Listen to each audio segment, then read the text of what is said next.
আমার পিছনে যে বন্দরটি দেখছেন এটি হচ্ছে ডোবার, অর্থাৎ ফ্রান্স এবং যুক্তরাজ্যর মধ্যে যে সীমান্ত সেটি, এবং আমার পিছনে যে সমুদ্রটি দেখছেন সেটি হচ্ছে ইংলিশ চ্যানেল।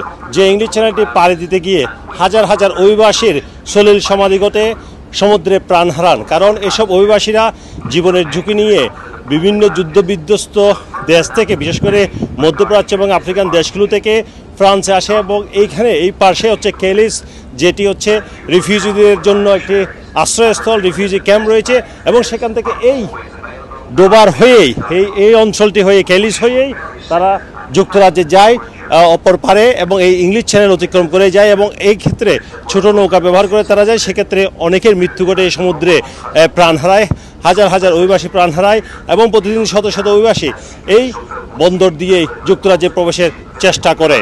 কিন্তু অনেকের সফল হয়, অনেকের সফল হয় না, এবং যাতে অবৈধ অভিবাসীরা যুক্তরাজ্যে যেতে না পারে সেজন্য ফ্রান্স সরকার এবং যুক্তরাজ্য সরকার কাজ করছে। তারা দুই দেশের প্রশাসন এবং সীমান্তের টহল বৃদ্ধি সহ বিভিন্নভাবে কাজ করছে, কিন্তু তারপরও হাজার হাজার অভিবাসী চেষ্টায় আছে।